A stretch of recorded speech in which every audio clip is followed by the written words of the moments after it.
Good evening, everyone. Welcome to tonight's Power Hour.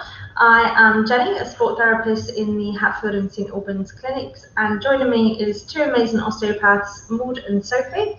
Maud's in the Cambridge clinic, Sophie's in St Albans, so we're coming from different parts of the UK today. So we are talking to you about knee pain. So a lot of people can develop lots of different types of symptoms that affect the front of their knee. So initially, let me just quickly take you through some different anatomy points. So you've got your femur, which is the big bone that comes down the front of your thigh. You've then got your kneecap, which we call your patella. And then you've got your tibia and fibula, so the two bones that come down into your lower leg. And the main kind of structures that run around the knee, over the knee, is your quadriceps. So that's the big kind of front of your thigh muscles. There's 4 of them which comes down and stabilizes through the front of the knee. You've got your hamstrings, which is 3 muscles that come through the back of the leg, back of the upper thigh that come and stabilize through the knee. And you've also got some small stabilizing key muscles, as well as your big calf muscle that also goes over the back of the knee. So we've got 3 kind of knee problems that we're going to talk to you guys about today. These are common ones that we see in the clinic, mainly with runners or people that started doing high intensity activity or cyclists. So let's start, I think. Over to you guys. Let's start with patellofemoral pain syndrome. Yeah, that one has a lot of different names as well, doesn't it? So you can call it runner's knee, patellofemoral pain syndrome, chondromalacia, patella as well. So like lots and lots of different names. Also anterior knee pain. So if you've had any of those, this is what we're talking about now. So basically, it's having some pain over the patella, as we talked about. It's a little bone that's sliding along your knee at the front. And there's a big tendon that comes in from your big quadriceps, as Jenny was telling you about, that's attaching into your patella and then along further onto your knee. This can get quite irritated for lots of people. Runner's knee, we're talking about runners as well, but many other people can have it. Not only runners suffer from it. So you get this type of pain on your quadricep, the front of the thigh, and in your knee, especially when you're doing the activity that's making it worse, so running, walking, going upstairs, downstairs, things like that. So when you're using your knee in bending motions a lot, so bending and extending motion a lot, getting that irritated, sharp pain, ache, dull aches through the front of the knee onto that structure that's being overused and irritated. Yeah, so a lot of sort of knee problems, they do have those sorts of similar symptoms of in that sort of area, but it's really helpful when our patients are very specific in the pain areas that they're getting the problem, just because there are so many different things that kind of overlap with what's going on. So the next problem we're going to talk about is sort of patellar tendon problems, like patellar tendinopathy, tendinitis, tendinosis. Those are just different 3 stages of tendinopathy.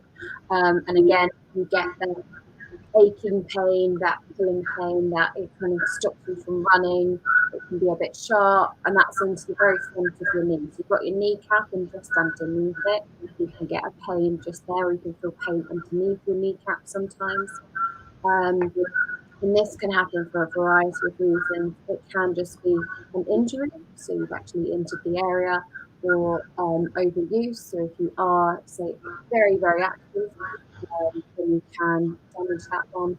Or I have had a few people who are like labourers, and they tend to be on their knees all the time, and you just damage that area as well. Yeah. So I think the final one to talk about is ITB syndrome. So you've got your iliotibial band, so it's like a big, thick bit of fascia that comes down the outside of the thigh, and it's one that people are always complaining of if they're trying to stretch or femoral, because it is very tight quite a lot of the time. It's quite a taut area, and it can cause, the tightness of it can cause pain coming down the outside of the knee. where this band kind of inserts into the knee. So again, like the patellar tendon problem, it's more like an overuse, and potentially with all of these symptoms in the knee, we have to talk about your biomechanics. So yes, overuse, but also maybe there's something not working correctly, which is why you're loading through that IT band a lot more than using some of the other structures. But that's more, you'll have like pain upon activity, so bending and straightening the knee repetitively. So again, the runners, the cyclists, and it is quite localized tenderness to the outside of the knee. So again, as Sophie was saying, like you have to be, when we assess these, which we'll talk about now, we have to be really specific with different things that we ask to work out what it is. So for example, all of them are kind of caused by overuse. So if you've done no exercise and then going and doing loads, or you've upped your intensity, maybe you've changed your trainers or the surface that you're doing exercise on, that can all have an impact. However, there's kind of little different things that we can pick up on to determine what's causing the problem. So patellar tendon is something called jumper's knee. So if you're maybe doing an activity that involves a lot of loading and jumping, then that's obviously gearing more towards that. There's a lot more other tendon signs, isn't there, girls, that we, like common tendon symptoms? Yeah, exactly. That would be depending on how bad your tendon is being irritated. It would be pain whilst you're doing that activity. That would be the first kind of sign that you would see. As it getting worse, you would be pain as you're doing it, and then afterwards, you would be pain longer afterwards, so even days after. So depending on the severity of it, you then starting to get the pain longer and lasting for days, or whilst you're doing it, it's actually stopping you from doing this activity. So when you were talking about jumping, things like that, it's not basketball, volleyball, all the things like that are this type of sport as well, where you have to do this bouncing and then landing back, and it's often on the landing as well that's putting a lot of pressure. If you're landing wrongly, the force going through the ankle and then through the knee can sometimes cause overloading through these muscles and those tendons, which with time, as we said, if it's constantly overloaded and used wrongly, it starts being slightly injured, creating pain, and then it's that ball is rolling and you start to get pain every time you're loading it. But you can also, I think, for all of those problems, have some pain that's like anatomical structure that's already there. So some people that are a little bit more lax, we're talking about hypermobility. That's when your joints are very loose, so you can usually bend them and roll them a lot. So it's like when you can do those type of things, the joints can move a lot. Um, Sometimes your muscle have to work really, really hard to hold on those joints together, and that's when they're overworking as well. And with the patella, especially, if it's a little bit so loose, it's more likely to not, as you bend your knee, to not slide nice and medially, so nice and central on your knee. It's more likely to come one side to the other and be pushed around. So when you have those type of things, the main thing is to build up the muscle strength equally. So have a great balance between the front and the back of the thigh, muscle wise, and then each side as well. So it's really important for the patella movement to be really straight and equal on both sides rather than being pushed around. So there is things that you kind of live with, but you just have to train and make sure that you're strong enough, and that can be resolved. So it doesn't mean that you're gonna, because your body's made like that you're gonna have to suffer for it. No, definitely not. But there are other things that can also sort of refer into the knee. So you may not actually have a really bad knee problem, but you may have sustained an ankle injury or a foot injury, or even have a problem in your hip, and you may just be feeling it into the knee. So when you come in to see us, don't be alarmed if all of a sudden we start having a little wiggle of your feet and looking at your leg length and having a feel of what your hip's doing as well, even if you just feel it in your knee, because you can sort of get just that referred pain going into the knee, but it can also be like Jenny was saying, that if you've altered your gait in some way after you've damaged your foot or your ankle, then that can then go into the knee, as it will just be changing the muscular structure around there and changing who you're using it. Yeah.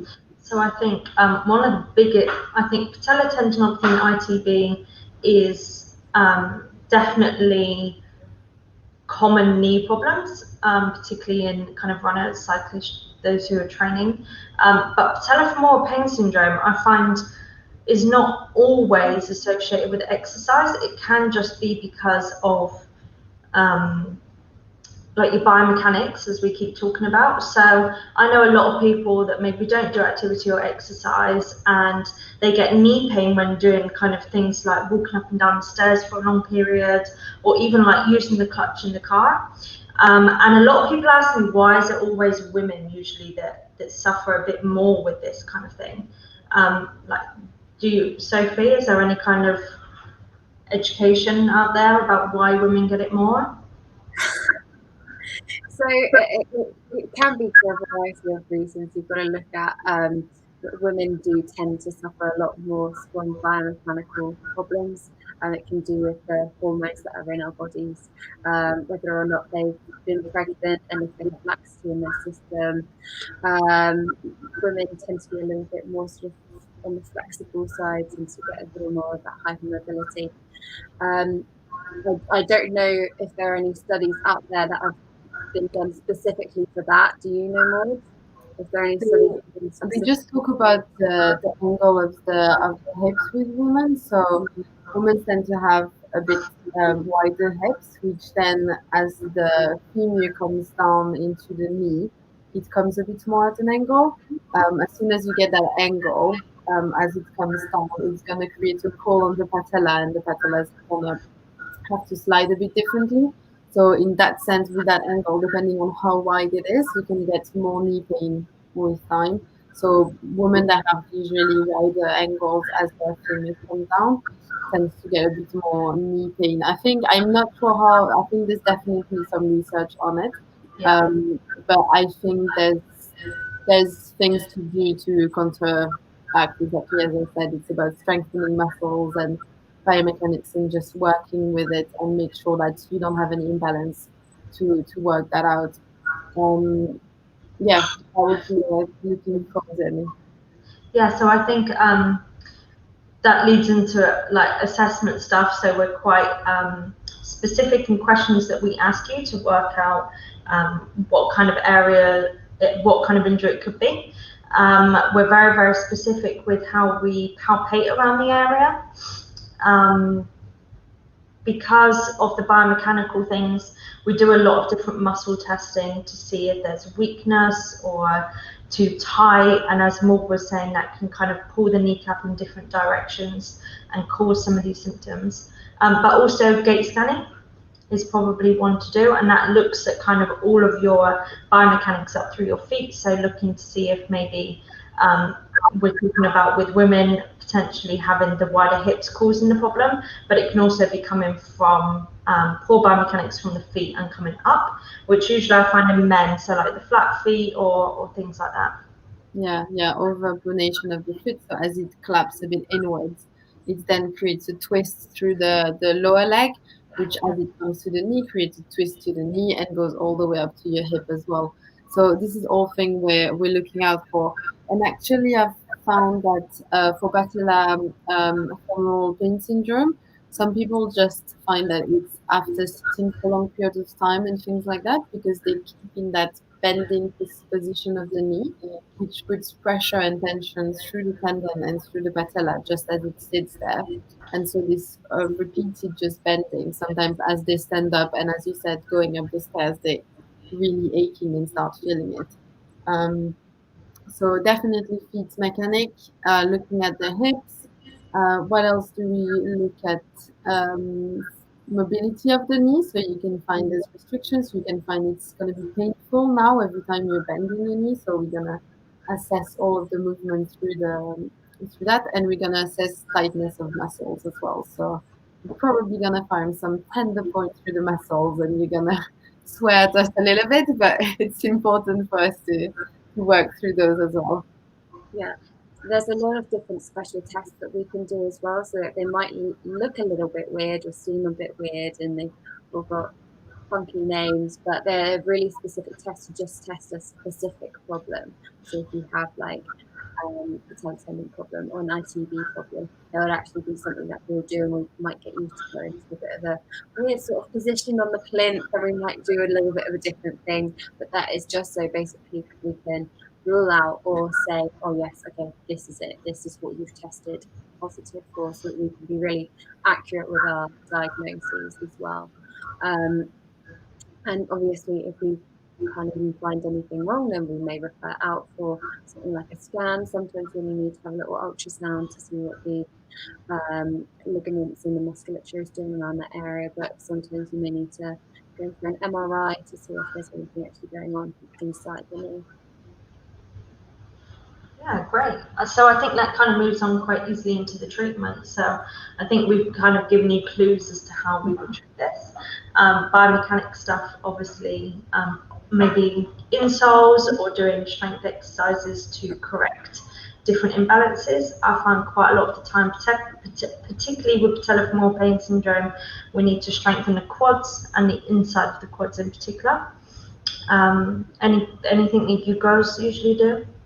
Yeah, so definitely with the patellofemoral. So that was, we were talking about that patella being pulled in another direction. It's usually pulled on the outside because we have these very strong muscles on the outside of the thigh, and through the ITB, things like that. All of the outside of the thigh is strong. So it's going to pull that patella to the outside.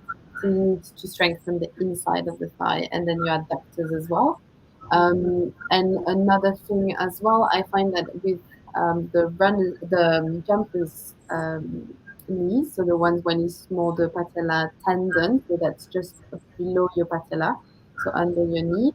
That tends to be a bit more, you need a full-on rehab because it's a tendon specific being really irritated and being maybe injured and micro tears through it.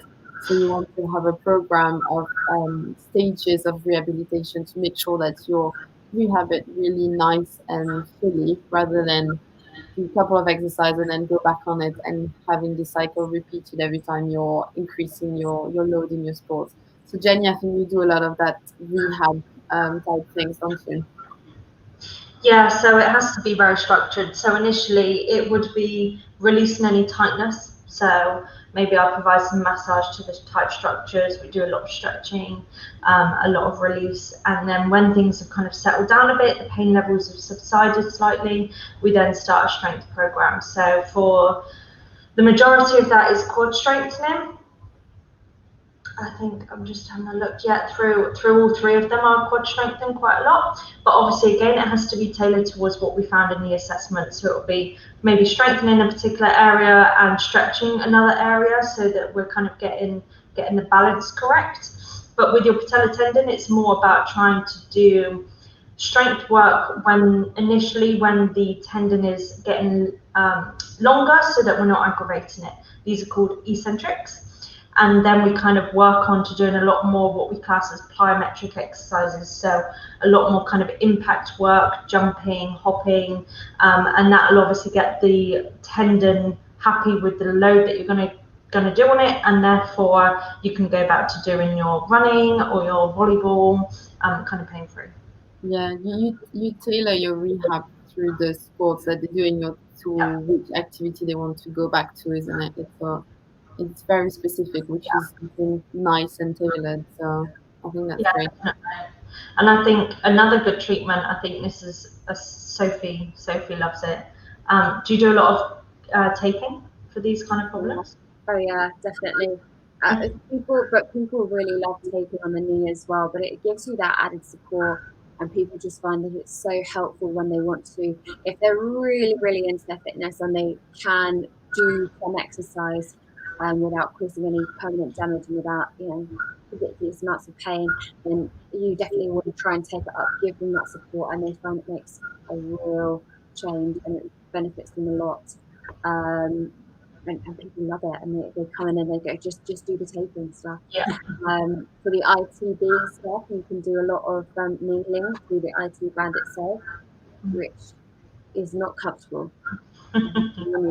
but the responses are really, really good. Like you can feel it starting to relax up pretty quickly. It's just trying different techniques that work for you as well, that work into your, work into your exercise plan as well, and just figuring out which way will be best for you. So Yeah, and I think to like global advices, because we want mainly to try to avoid this injury before they happen, right? Yeah. We don't want you to come with it. We want you to manage it and to avoid having it. So I think, as in general, if you're doing sports and a strong sports program, so definitely do warm ups before you start any kind of exercise. Warm ups are actually really important. So at least 5 minutes before you're going for your run, before you're going on the pitch, if you have a match or anything like that.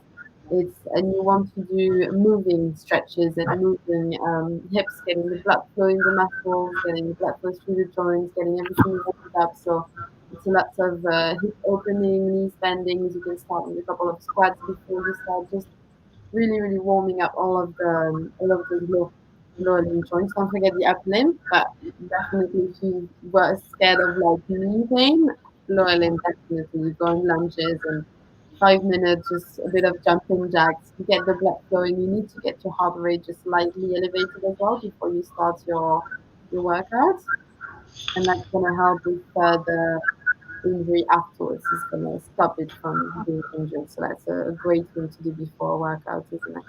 mm, I also think a lot of people miss out on the like recovery side. A lot of people just think, okay, I've done my exercise, I feel great. I'm just going to sit down, chill out, and then be a bit sore tomorrow, and then go back and do something the next day. Recovery takes many different forms, and it can be like a release. So you can do some foam rolling stuff, you can do stretching to help with your muscles, and that's quite key in some of these injuries. Making sure that things aren't getting really, really tight. If your quads are really tight, for example, it can pull on the tendon and the front of the knee, and that can cause all of these problems that we've spoken about. You can also just do like static bike stuff just to kind of keep things ticking over, but having that load but not going kind of crazy with the load. So that's like an active recovery. If you've done like a difficult session or a long run or anything like that. So that would be my advice. Make sure, as you say, to warm up properly, cool down properly, but also think about your recovery the next day. Is it worth putting in a bit of kind of static stretching or some foam rolling just to help the muscles out and to help the area out? I would definitely say so. Yeah, and like we don't touch that much on nutrition on our little chat, but it is definitely food you can take before to get the energy through the workout, food that you take after as the recovery, as you say, and even the day after, your muscles are still being kind of healing through the process. So we have Isha, our amazing nutritionist, that she might maybe do a talk on that and say like what food to eat in different stages of recovery, because it's definitely we need to get the nutrients to the muscles for healing and for nutritious purpose. So that's a big impact. So be careful on what you eat before and after, and make sure that you're giving all of the water as well that you need for your to avoid DOMS, so like delayed muscle soreness. So I think final kind of points from us. If you have knee pain, don't ignore it. It's yeah. not one of those things that's just going to go away. If anything, you're going to be altering the way that you do things and probably making it worse. It's probably something quite common that we can easily change with a few stretches and strengthening. That would be my take home. Yeah, definitely. Follow a program if you can. So like warm up, cool down at the end. Make sure to not increase suddenly your training. You need to do it gradually every time you're trying to do that. Be careful as well when you're changing anything through your training to also introduce it slowly and gradually.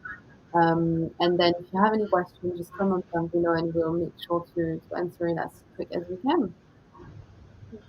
I would say try to definitely take the advice of your practitioners. If we are telling you to do a specific stretch before or afterwards, if we are encouraging you to foam roll, or we are telling you to keep the tape on for as long as it stays on, don't just sort of go, oh, necessary.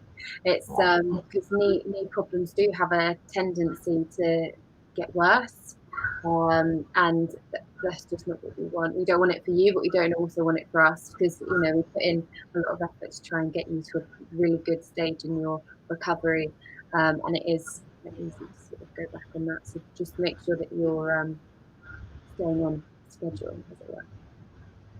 Yeah, cool.